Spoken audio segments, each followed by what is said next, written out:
What's up, party people? It's Gigi. I'm getting ready for an influencer event with Rebecca Minkoff, and I'm really excited to go. They're sending me an outfit. I have about 30 more minutes until I have to leave, and my outfit still isn't here. So that's really fun. In the meantime, while I'm waiting for the outfit, and getting ready for an outfit that I have no idea what I'm wearing, I don't know what kind of makeup look I'm supposed to do. I don't know what the vibe is. The vibe that I chose with the outfits is mostly black, so I'm just inferring like a New York City black outfit. So I'm trying to go with like a little bit of a glowy look so that I have like a little bit of, you know, pizzazz to it. I have this like mermaid hair going also. How did I get the invite to this event? Well, thanks to my PR team. They're super cool. They said it was going to be a fun event. It's going to be some kind of New York City influencer networking with brands kind of event hosted by Rebecca Minkoff, which I think is going to be really awesome, and I'm a huge fan of her and the work that she does, especially in Web3.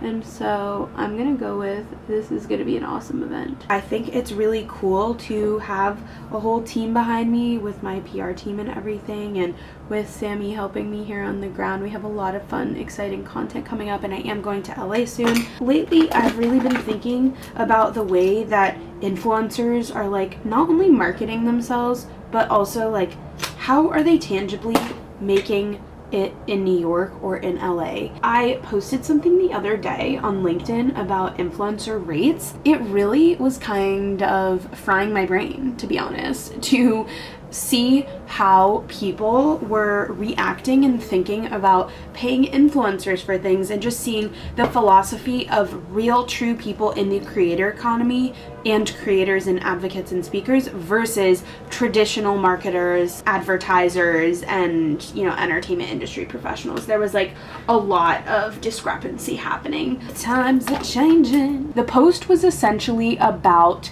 the way that I received into my inbox a offer from a big company that is now owned by a very big, the leading consumer home goods company, consumer like goods like toothpaste, toothbrush, that kind of stuff, right?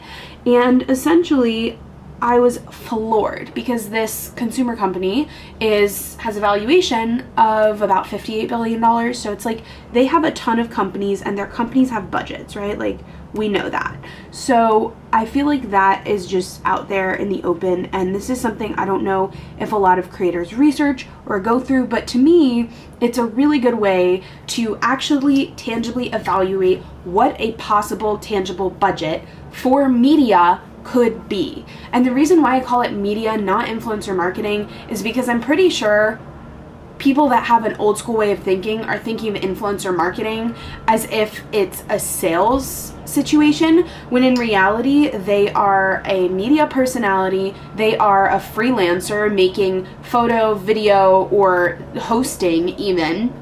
And then aside from being a host or a personality trait doing the talking, they also have their digital communities and audiences that are specific, that the content will be marketed to. Now, the thing that I personally believe gets a little bit misconstrued here is the fact that not all influencer marketing posts and budgets are going to give you a direct like ROI when it comes to sales, right? You're not going to be getting like 500 sales necessarily from working with one influencer. You're going to be exposing that creators or influencers audience to your product, and as they see it naturally coming up in their feed because the creator naturally really likes using it, people will trust them over time and buy it. That's how it's supposed to work. And something happened, I don't know if it's the budget cuts or if my post on LinkedIn just really showed me the way that actual true marketers are thinking about influencer marketing. In this post, I essentially break down why a $300 rate from one of these big companies is astronomically absurd, and it got a lot of pushback. But to break it down for you, when a influencer or content creator is charging a certain rate, they take into account, again, their digital platform and their audience and who they're marketing to, right? If you have a Gen Z audience, you're gonna have to pay me to market to them, right? And so that's one thing. Another thing that's really important is the amount of time. You're paying them for their time. You're paying them for their personality. You're also paying a lot of influencers for their expertise. Maybe not a lot, because sometimes creators I don't know if they graduate college, graduate high school, whatever, but for someone like myself, you're paying me for my specific knowledge and credibility in the area that I'm in. So yeah, you're just basically paying your creator for a lot of different things, right?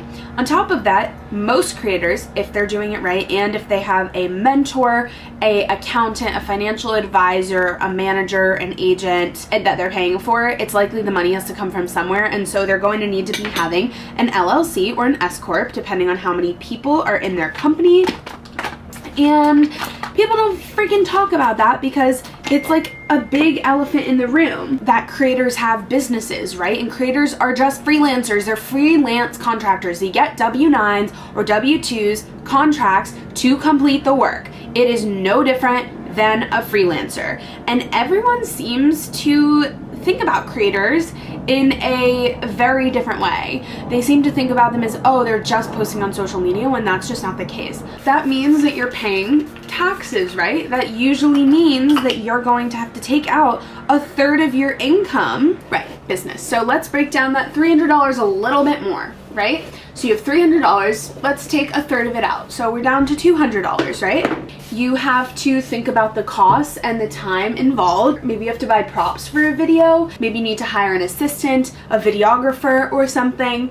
And basically, once you do that, let's say you're left with around $100 for maybe 10 hours of time to create it. The argument in the comment section was that I was lazy, and then I was moaning about not being paid enough because, like, I don't know my worth. But that wasn't the point of the conversation. The point of the conversation was literally the fact that brands get away with this, especially when they're big brands. I was really just very frustrated by this whole conversation, and it just made me think about the environment and the entire influencer ecosystem, specifically in New York City and Los Angeles. I don't know what the answers are because I do understand both sides of it, right? A true marketer, and the reason I'm saying that is because we're talking about influencer marketing specifically with people that aren't even involved in the space to begin with. A true marketer is going to think that an influencer's sole job is to be a salesperson, right? But that's not true when you get a billboard up in Times Square. Just because there's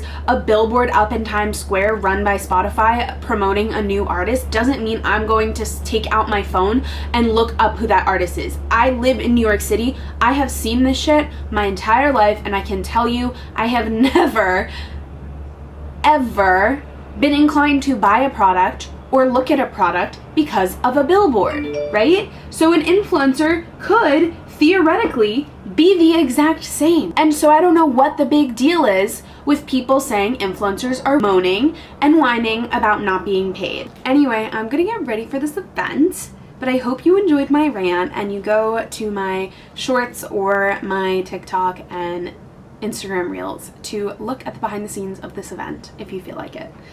Bye. Make sure that you subscribe and come back for more rants.